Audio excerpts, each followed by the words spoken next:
kozela kaka jésus akota na yerusalem esengo munene pole honorable oyo tozali kozela koloba pouvoir nyonso mwana oyo aponaka ekolo te azokota na bango na kombo ya Justin Luwepe Mayara eli du peuple député national docteur d'état ye nde espoir ya banga abimisa bana banga na buumbu nyonso oyo ezosenga bapasi nyonso ya banga ekosila nde mikolo ya mokolo ya délivrance esengo makasi mpona ribe ya Justin Luwepe esengo mingi nepene pene okutana malgré mpe naza mopaya mele okutana yango yo tofinikaka tomona ribe na ndenge kofaya lelo toza bien kitoko mpona honorable Justin Luwepe tosepela mpona kozela biso ndenge abimi boye mpona tosepela kitoko tosepela na ye oke aza sauveur na biso oyo abimi mpona mokolo ya lelo tosepela ye mokolo ya lelo dimanche tozala esengo mingi nde tokokoma awa mpona honorable na biso toleli mingi basakaka biso lelo mokolo ya lelo nde tolakisa bango tozala pouvoir eza na maboko na biso journal lelo eza journée malamu journée lelo na bansi tosenga na bapapa nyonso bamama nyonso kolongola bana mike na nzela a partir ya 10 ans kokita mwana azala na nzela te parceke nyonso lelo ezali eloko esalema na to na territoire ilebo mbala liboso lelo bakovivre yango na secteur Simbanga mpona accueil ya honorable Justin Luwepe Mayara oyo tozozela tosuete ye oyei bolamu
mystique donc esengo ebele donc elekani kutu kolekana koyamba ya nzambe ube ya jésus mwana nzambe mpona nini baseka biso mingi oyo aza na mbongo te akobima te mais lelo honorable asi azokwea na mabele na ye kala mingi te après 5 minutes azokwea mopepa sika aza juste te mais mopepa sika donc ye aza mobikisi aza Moïse aye kobikisa bana Israel aye kodelivre bango na kata bumbu nde yango wana lelo esengo ebele bamboka nyonso tu baza boye tozela kaka ye moko mopepa sika azokweya bakanzaki neti mbele ekozokisa te me lichete betika mbala moko boye ezokisi nde yango wana lelo mopepa sika azosala nini azokobikisa bana territoire ya Ilebo azosala nini azokweya nde ozoka bametre banani bafanfaris banani na bao babomana na se ya mai bazobima kaka mpo baya koyamba mopepa sika aza juste te na parlement babengaka ye lisusu juste te babengaka ye mopepa sika Moïse aye kodelivre bana Israele na buumbu nde yango wana omoni toye kozela ye kala mingi te azokwela biso esengo ebele omoni ba maître Big Rouge maître Karashika maître Brice baza mopanza maître milimu nga moko naza wana nde tozela honorable azokoma mopepa sika mwa moke yango wana lelo tokolala te nga nale fufu te natondi deja esengo ya mopepa sika nakolea te nalea mpona nini fufu eloko nini naleaka yango chaque jour mais lelo mopepa sika azokoma natondi na ngai esengo ye aza mwana mabele babengi Semuko Sid Banga secteur rouge mais elongwe na secteur rouge ekomi secteur pembe abongisi makambo nyonso tu ebongi et comme vous pouvez basika palou avant mwindako munene pona honorable ndenge azoya kokuta biso na sem kwao toza na ibele pe ya koloba te tokoyamba ye na marque nyonso oyo biso tolingi. Ok, esili ndenge wana aza na maladi ebele, maladi na ngai ezali nde esengo mpo nazosepela mpo na honorable oyo alongoli bana nyonso ya territoire ya Ilebo. Soni nyonso eza lisusu te, baza na bango calme, baza bien, bazosepela kuta makasi ka maladi ya esengo. Pona nini? Parce que natikali koyoka te lelo nde nayoki pe nayoki yango, nayokaka yango, na bandi koyoka yango lelo kutu nde nazoyoka yango pe nazomona yango esili bongo. Alina esengo mingi na ndenge na kozila mokonzi munene oya utiki sasa pour rejoindre biso na secteur sud banga nazana esengo makasi natikala komona te. Depuis le monde, Mouchilele n'a jamais été. Donc, Nazo Sepela Makasi, Nanene Kozila, honorable Justel Wepe Mayara. Donc, moyen zaté. Donc, c'est un Makasi. Nandenga Zoya, Nazo Sepela Makasi Penda, Nanengo Tozawa, moyen Koloba, zaté. On a banga Justin de base, Justin. Yosoko Boy Justin, Massa Okufa, Estoma Pe Kosa. Donc neto sepela mingi pona mokonzi munene. Donc azokota na parlement azole blabara banga bana Ilebo. Donc kitoko totikala komona te nzamba zo lukumu. Oronda chunda munyangwa wika bicho bo Justin. Tomi bag Justin nimbok. Chongweza de tunkere manya pora no kujusira injambanga. Chose was busonyu misbo. Chongweza war kasa. Nimbor wit mbanga. Makai mit mambisa mbura. Chongweza de tumaru katbi. La santa duta ma Yemen. Wena walu kumurita wachuraza mborari kinshazi wachurago uyeba tabunyagwa wika bachina mikianda baba madi tuto mama tuto ja wika bakujusei baba nalwa meweka myono ina tanga niki ngowo ana tete ndadu mwita tongoda tumara lutubarina bande tuker manyak mita ipura nabe kuitukere mangwar ndoma mama mutune mutu dine chende chikondo jamu bene shanga oh panchi babolo tujine mujimaya tujine mujimaya tujine mujimaya tujine mujimaya tujine mujimaya tujine mujimaya tujine mujimaya tujine mujimaya panchi babolo tujine mujimaya tujine mujimaya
na monate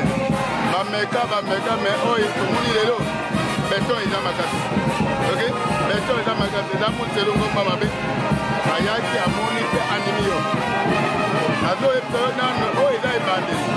ti koko ti 25 suro toza awa eza beton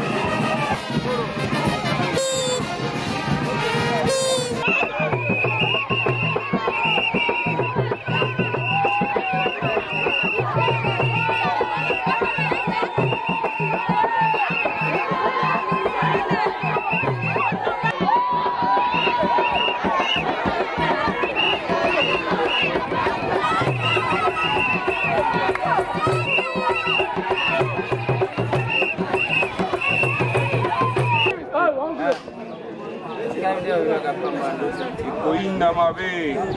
tozoyinda nde mabe mona journal lelo honorable Justin azokota na kati ya terrain na ye akota na terrain na ye makambo ya kitoko ekosalela nde omoni tolati pembe mpo kolakisaka ezali nde mopepe ya sika kimia ezali toza na biso calme mutu nyonso aza na esengo bachef de secteur banani bato nyonso bazali na bazi ke lelo mpenza mutula ekomata makala ekotikala ite na biso système wepe maya eloko yango tolukaki na mboka yango oyo bamoto eza 400 moto bachange chef de secteur aner presque bureau sentir tout oyo ya biso ezali toujours awa tosepeli makasi très fort una honorable Justin na ebite toyebi te esengo makasi mopepe ya sika nde tozwa mopepe na kinshasa kuna soki oyoki molongi ekima nde aboye na base ya Justin oza à l'aise donc na honneur na ye te tozoya koyamba ye aboye na mboko na ye na base aboye esika bakunda motopo na ye awa nde tokozela yango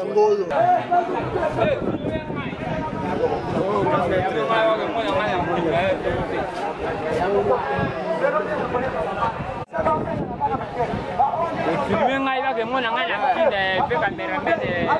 oyo za mopepe sika vesisero filme ngai ba mona ngai na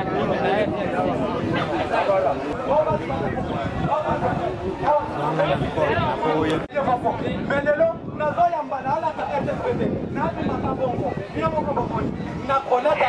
boto bana na bino bobo mama na boto mama na maboko na bino jitu sanka bikolo jitu kujalelu bwa jifika ja honorable Docteur Justin Luwepe tetu bana bambanga bonso tudini disanka tujitu mutu anyama kumikolo bwajifika jende bonso baje batuteleje ni baje batumona tukwate ayi mwane Justin tubukwate kubyanza tumutu apanda bwa mujimu yo kumpala bwa iluye yikimwa kwiji wa peple ututu akwila utumvisha ututuleje chidini cha bwa kwenza wenu bonso benambanga ile sanga teta tutini chamboko kidila honorable docteur Justin Luwepe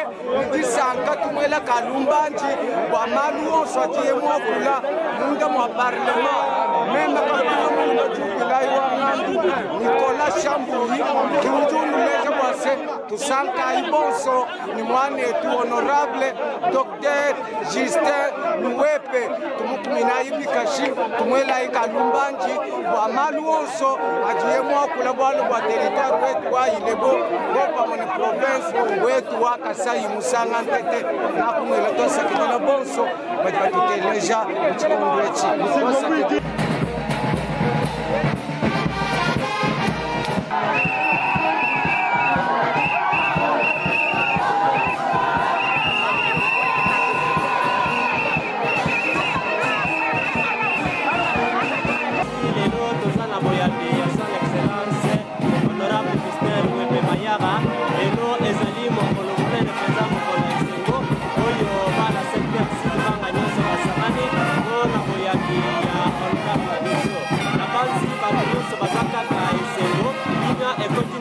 paske ezalaki eloko oyo bango balukaki kwete bazwa kasi nzambe asali grâce lelo bakela bango c'est pourquoi lelo bana secteur banga nyonso basangani mpona boyambi ya bokonzi na biso monene oyo azali koya nzambe asunga nzambe asala nzambe ayamba ye na ndenge ya kimia nzambe abatela ye nzambe asala minene mpona boyambi na ye kimia ezala tosengi bana secteur sidbanga kimia ezala kati na mboka bato babunda te bilobaloba ezala te tosengi bobele kimia kati na bato nyonso paske azali mokonzi monene oyo biso tozali koyamba oyo biso tolukaki me lelo nzambe asepeli ete biso tokende na koyamba ye na apesi bino mbote boyambi ya liboso oyo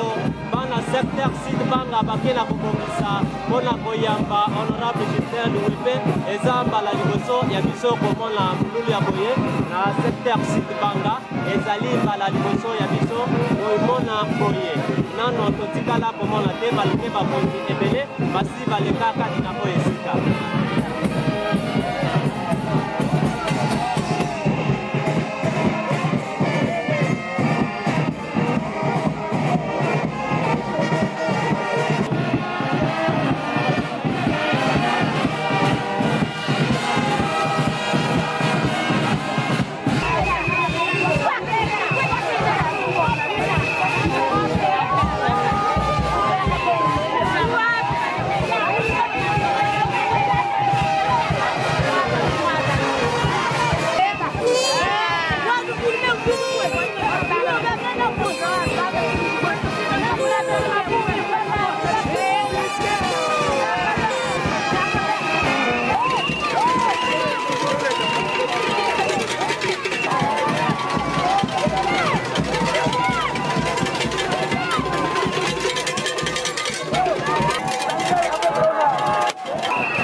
D'accord, bravo. Là, vous l'aimez, bravo.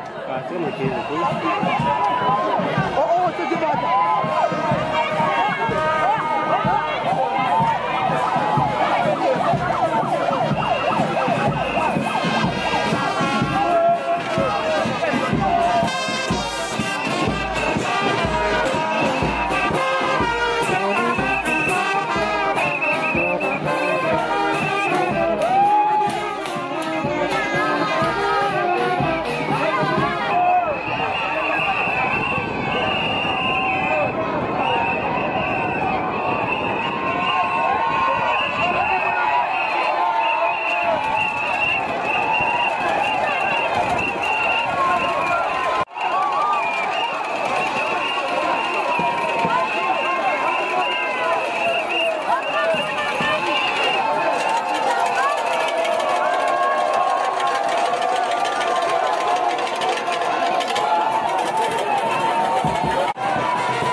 République démocratique du Congo, province du Kasaï, territoire Ilebo, secteur de Sud-Banga. Mot de bienvenue adressé à Monsieur l'honorable député national, Justin Louepe Mayara, par le chef de secteur Sud-Banga. Messieurs les membres du Conseil de sécurité locale, Messieurs les membres de la délégation, Messieurs les chefs de groupement, distingués invités, Monsieur l'honorable député national, c'est avec une joie profonde et une fierté particulière que la population tout entière du secteur Sud-Banga vous accueille et vous souhaite la bienvenue dans la terre de nos ancêtres, et sans démagogie que nous le déclarons. Votre première visite parmi nous depuis votre élection en qualité de député national, convenez-nous l'affirmer, Monsieur l'honorable et représentant national du territoire d'Ilebo en général et en particulier secteur Sud-Banga, à l'Assemblée nationale. Croyons-le,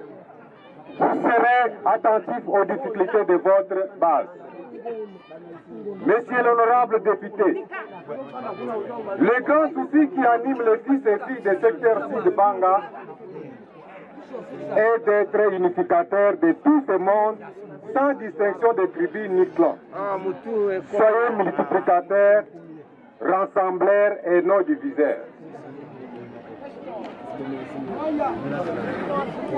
Étant notre représentant, acceptez que nous puissions vous évoquer certaines entorses qui rongent votre base.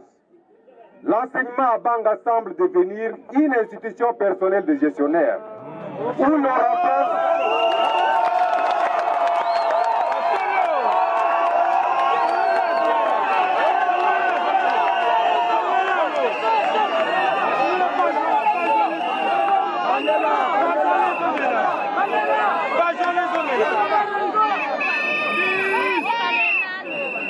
Je disais, l'enseignement à Banga semble devenir une institution personnelle de gestionnaire où l'on remplace les leurs par ceux qui ne sont pas les leurs.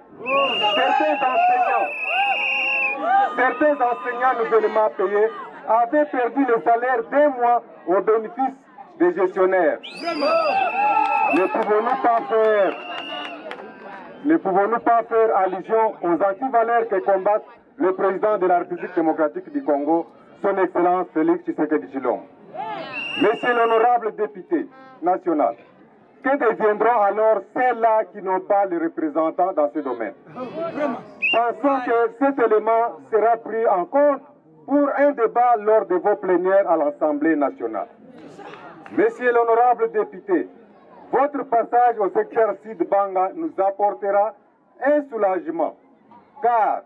l'homme est celui dont son œuvre contribue au développement de la société, disait Badian Kouyaté dans son livre Sous l'orage. Monsieur l'honorable député national, la population des secteurs Sud-Banga attend de vous les actions correctrices pour son avenir meilleur. Pour close, nous vous souhaitons encore une fois un séjour agréable parmi nous avec toute votre délégation. Que vive la République démocratique du Congo, que vive la province du Kasaï, que vive le territoire d'Ilebo, que vive le secteur de Sud-Banga. Je vous remercie.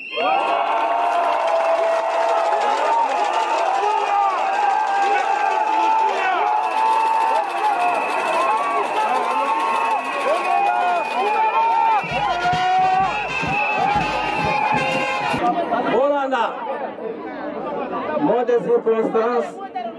par un notable. Allocution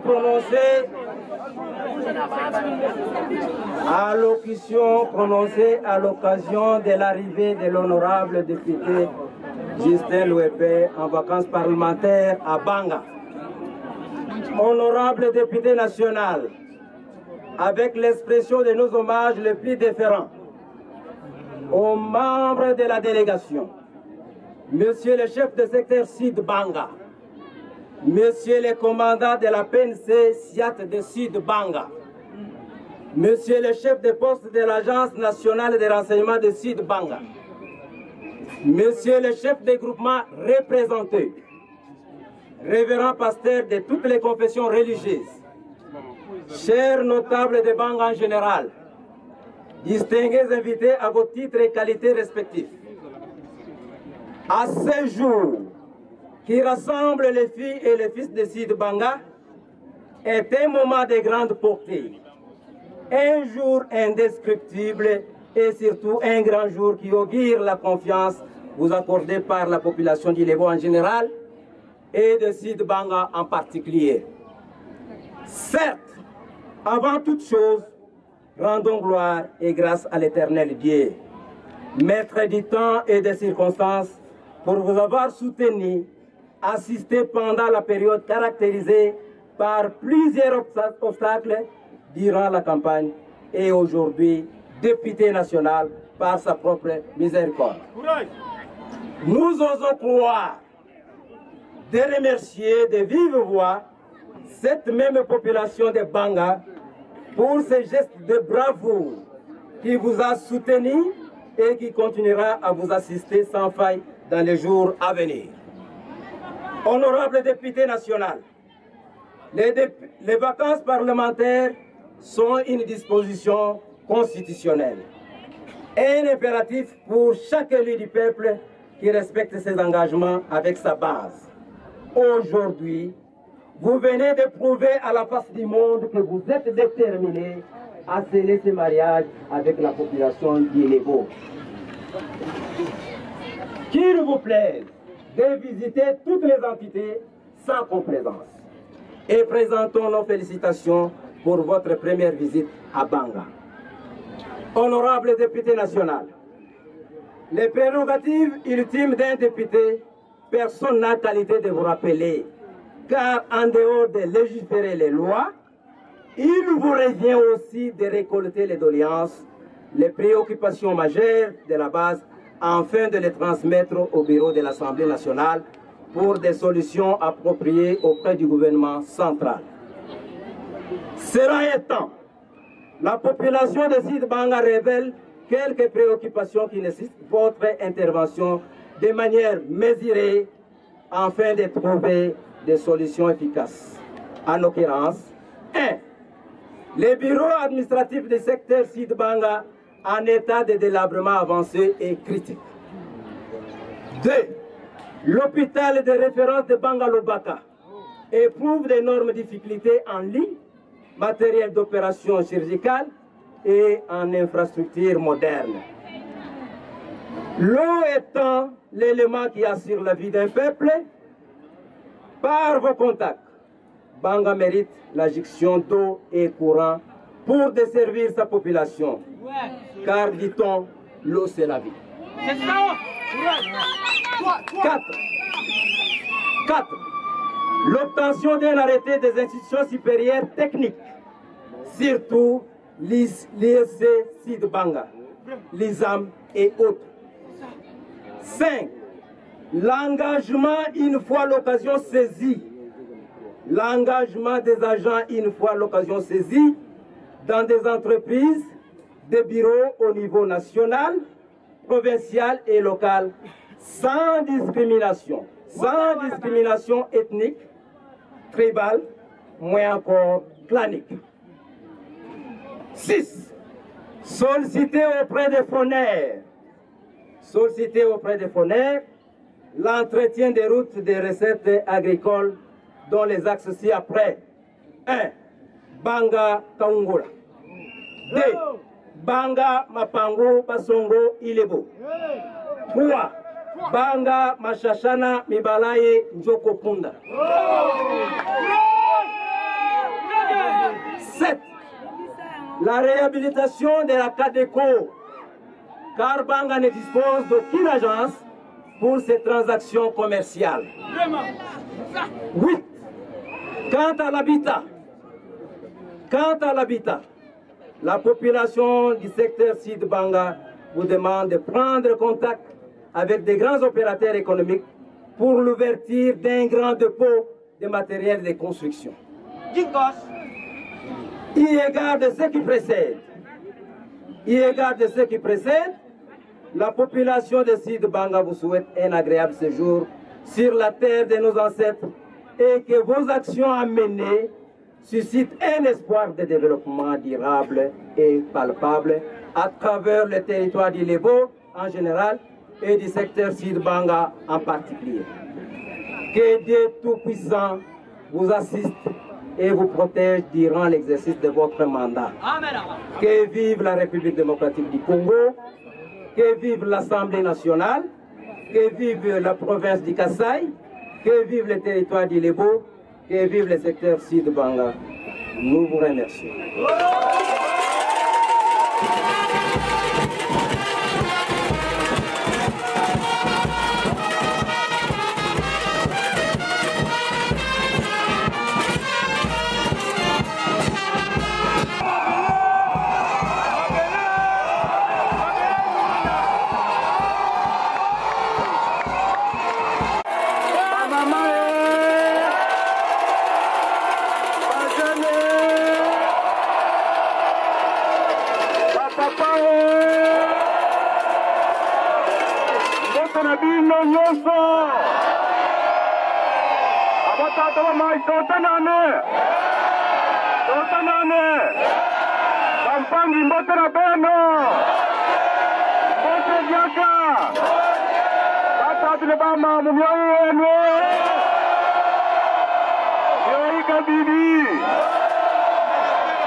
Merci. Merci batata, bamama, bandeko. Merci mingi pona nini pona esengo oyo boyambi biso lelo ngai na ekipo ezoko kampanye ngai. Ngai mwana na bino na décembre 2018 tozalaki awa pona campagne électorale. Boite hein? Ba discours ya campagne abu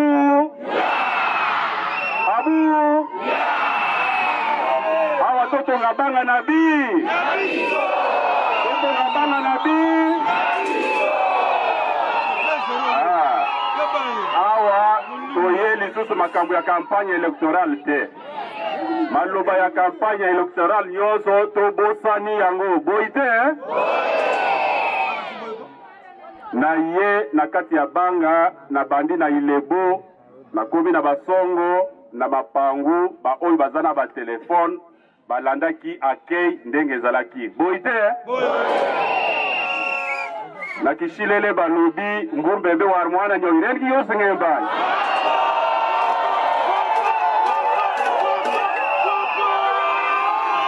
awa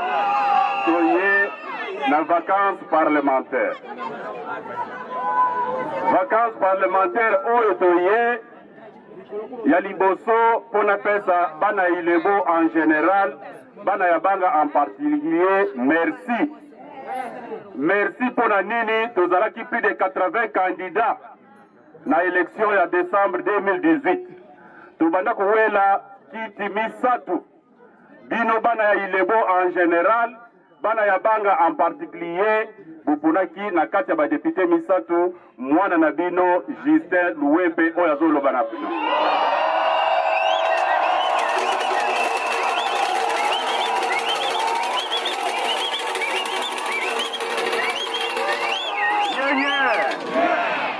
Soki moto asali likambo ya bien esengeli kopesa ye merci mpona koencourage ye lobi asala bula.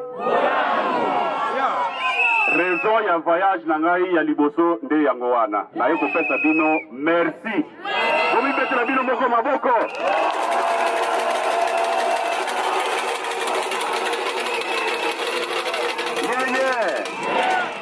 Bana bange ya mibale na ye kosala restitution nazali kapita na bino bana Ilebo en général bana ya Banga en particulier na ye kosala restitution ya makambo oyo bino botindaki ngai na kati ya parlement boite esengeli mwana ya Ilebo mwana ya Banga ya basongo ya mapangu ayeba makambo nini député azosala kuna boite esengeli mutu na mutu ayeba nani musala ya député. Député azali mutu yazo kabula batu te. Député azali mutu yazo kabambongo te.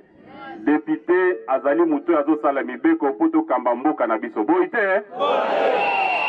Ya mibale député azali mutu yazo sala contrôle na exécutif na niveau ya gouvernement central.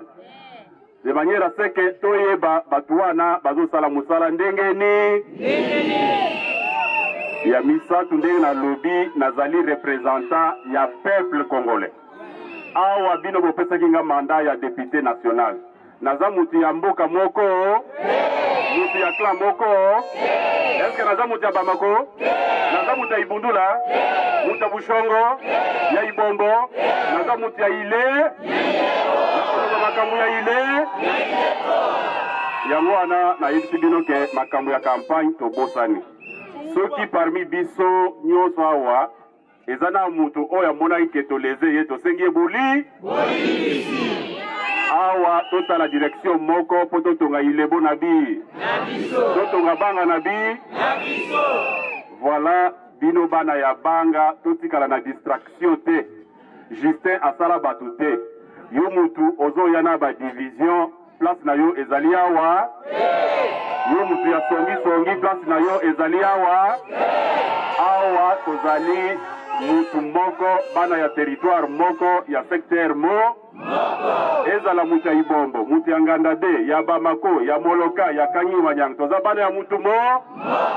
esengeli to travailler dans l'unité boite soki bolingi Banga ekende liboso tosimba na biso nyonso maboko botindika biso ba député na bino totala direction moko oya kolinga to travailler na ye asengeli tozala bomoko tozala na unité musangisi à partir du moment où bino bopesi biso ba voix toza lisusu mutu ya parti moko tolobi toza ba député nationaux naza député national naza pona batu nazali député ya batu ya Ibombo naza député ya bato ya Mapangu ya Ngandade ya Molokai ya bato awa ndenge boponaki ngai na ba oyo baponaki ngai na ba oyo baponaki ngai te na pesi bino merci naza député na bino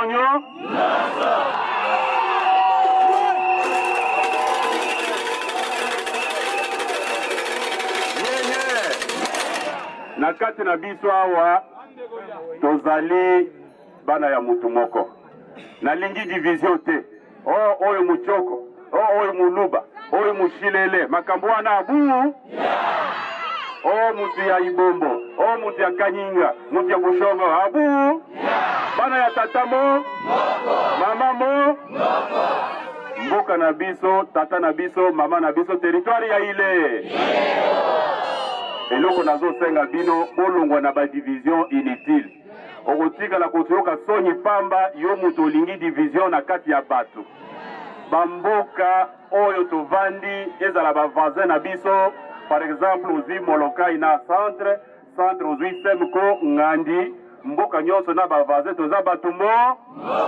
soki moto azoya na badivision bobengana toza na besoin ya division etongaka mboka te. Yo moto otikali kokangama na division oluka mabe ya baninga place na yo ezali awa. Ngai na kotravaye na moto oyo aza kosangisa bana ya banga. Nalandi na mona bino d'abord na remercier chef de secteur na moya no représenter aba notable vision na ngai ekokani na makambo bango balo. Nazali député ya batu nyonso, nazali représentant ya batu oyo bazanga mingongo, batu oyo bazana batu kolobela te, nazali député ya batu nyonso. Makambo ebele tolandaka yango na ba téléphone. Ça ne sert pas yo muzotikali na division otikala kaka na position na wana. À partir ya lelo changer bizalele na soko zala mutia songi tika songiso. Tozana besoin ya bato yo na français balobi au choc des idées jaillit la lumière. Au choc des idées jaillit la lumière. Yo yakana makanisi na yo ngana yana o yangai ya yana o yangai totonga mboka député musala na ye ko sangisa bato député eza ko kabula bato te bino bande kuna ngai ba gestionnaire ya ba école boye ba ke na kati ya territoire ya Ilebo la plus grande entreprise ezali enseignement boite tangu ozali chef de Moutia Sekopé, Ozali Moutou Soki Inspoul, Ozali Soki sous-province, Soki province, Soki di Prosec, Ozali Moutia Batunion, Soki Ozali na portion ya pouvoir, Ozana responsabilité Moko Boye, et Sengeli Obosa na ba parti politique, ba couleur ya parti politique na yo, Osali la population. Boite, Soki Tolandi que Ezana Batu, Bazo Lingako, kiti saba mosusu au profit na bandeko na bango batu wana place na bango ezali awa ngai oponaki ngai pona kolongola batu te nyenye ezana batu mosusu babengaka ngai olingo longola mutu boye olingo sala boye wana eza bizaleli na ngai bino obenda matoi na bino sala musala na yo bien pona population nyonso. Justin, honorable Justin, azapo na batu nyonso. Na ye kolongola batu te ke nona longola oyo na chande kunanga nazana ndeko ndekulanga inde population oyo. Boite? Donc soki muta kosi yo ozimbongo na yo opesi ke Justin azo sala démarche kuna longola yo eza makambo ya luku ngai nazo sala makambo ya développement. Yaka makanisi na yo soko olingi to discuter pona mayele pona mitu boite makambo yake oy boye eza yango te awa ezali vacances parlementaires ngai na ye kopesa bino merci na ndenge bopesaki ngai bavoi parce que bolingi ngai na lingi bino na lobi na ya kotala pasi na bana ba. J'espère que bandeko nanga mususu batikali bango pe bakoya soki bazwita ya koya te bakoya manda vacances ezo ya liboso pona ba place oyo na kokoma te bolimbisa ngai vacances parlementaires bapesa biso ba jour ou ba mois mutu moko te aloba ke no aye kaka wa epa na biso aye te ba vacances ezali ebele bomoni nzela oyo na bandi nzela wana na nakenda te na lobi na banda nzela oyo ekoya na vacances mususu soki na ye lelo te na vacances oyo ezoya na koya na nzela wana tolongola na baide na biso ke non koma aye te aza abosani biso aboyi biso polémique ekota boite bolongola makambo ya polémique tozosalela ngonga naza député ya bato nyonso ezala ya banga ezala basongo ezala mapangu ya malumalu nakoloba makambo ya bato nyonso bamo oyo bolandi awa nazwi yango nde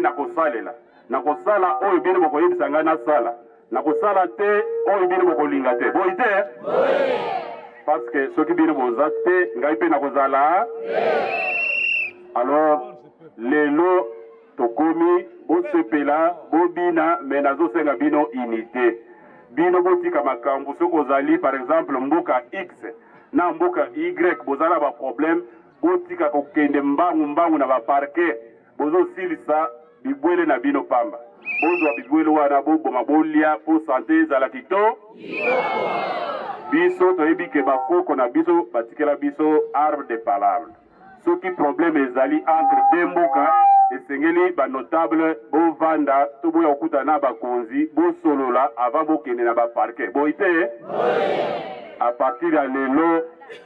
nalingi te nayoka o mboka oyo na oyo bazobunda ntango bozosala bino makambo ya ndenge wana ngai naza depute ya bato nyonso nakozala kote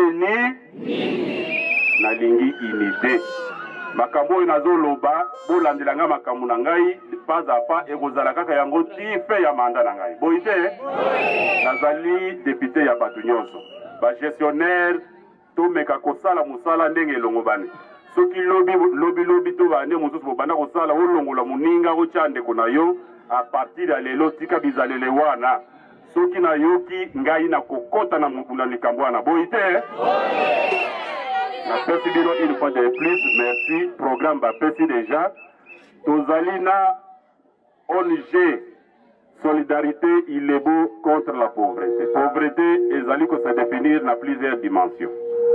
tozali na ba responsable nazotambola na moko azali awa ba mosusu bazali to travailler to adhérer pourquoi parce que il faut to encadrer population na biso tozomona ke population na biso azali encadrer te yango wana tozomona ba problème ebele ONG wana soki waadere bakotangisa biso par exemple ndenge nini mwa mbongo na yo okoki kofectifie yango ekoma ebele eza na makambo ebele kuna nazosenga na bino bo adere ezali na niveau parce que nayoki makambo ya nzela tobetaki deja baporte na niveau ya développement rural mpona makambo ya banzela eza na tronçon Banga centre Mibalai Njokopunda tronçon Banga centre Malongo Mapango ainsi de suite ba tronçon wana gouvernement ko financer bakozwa ba cantonnier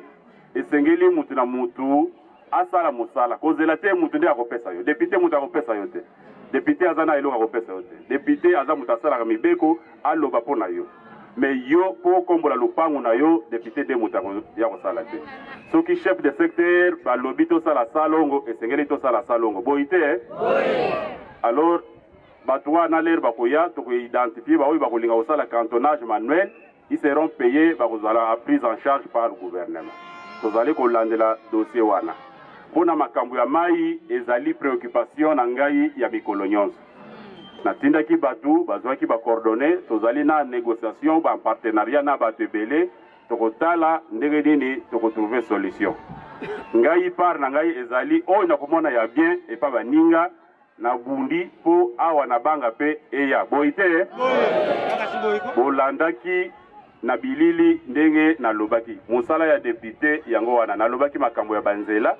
tango bakosala nzela wa ekozala kaka ya batu soki juste asala batu te ekozala ya batu nyo donc soki mutu aye na projet ya bien to soutenir ye boite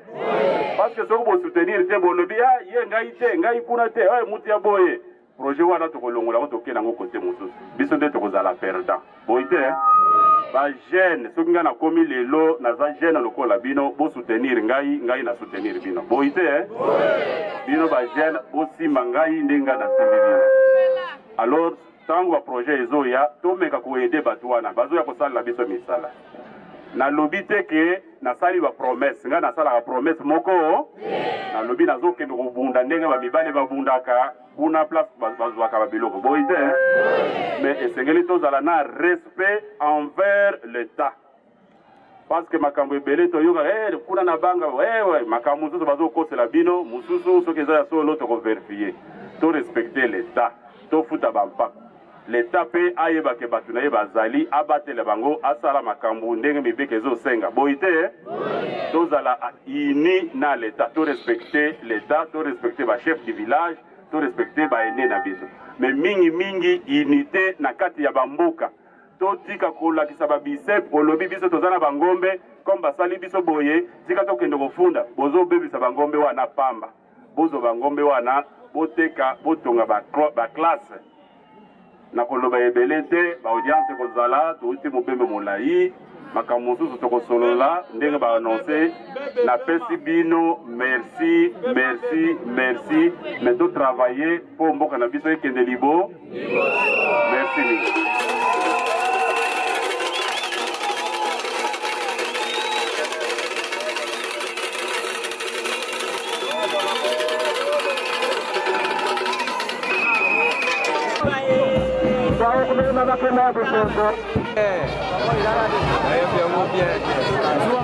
discours esali mpenza alaniable na façon ke mutu nyonso oyo aza na sidi bangawa soki aza na matoi ya koyoka ayoka po achange azala mpe bien de façon ke mboka ekende liboso nde wana nazo biso wana ngai naza to kuna ngai nde papa ya Justin na ngai ye na message ya bien biso banso tozala na bomoko.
ezalaki yango correcte,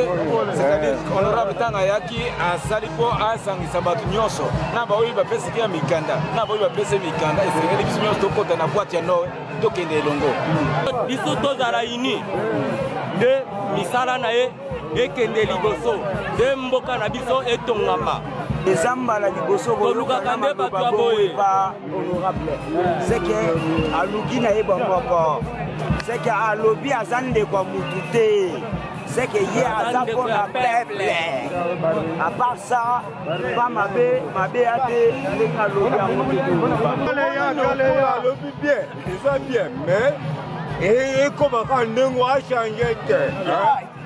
Nito bunyangwa wikambe jini mupepa sikami yanda ilaka mitoto miyona ntoto kama meko puru miketibe ilaka mitoto ni ilaka ni merci mabwiki chowa bunyaka mabwiki borwamba makoba ye merci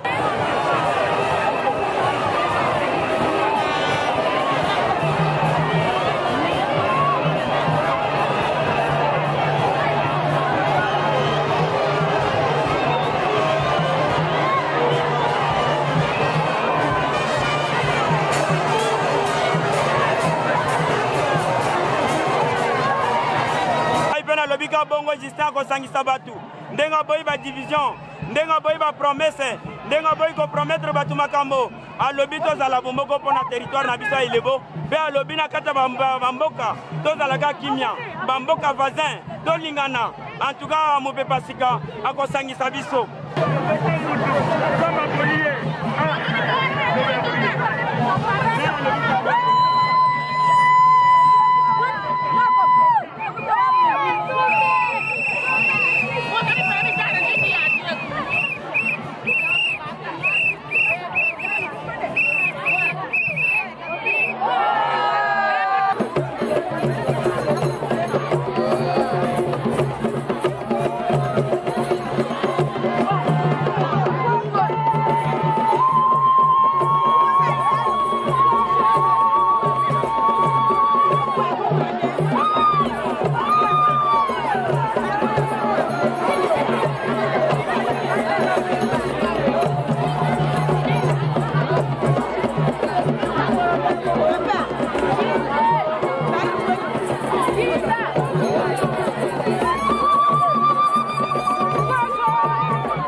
Thank you.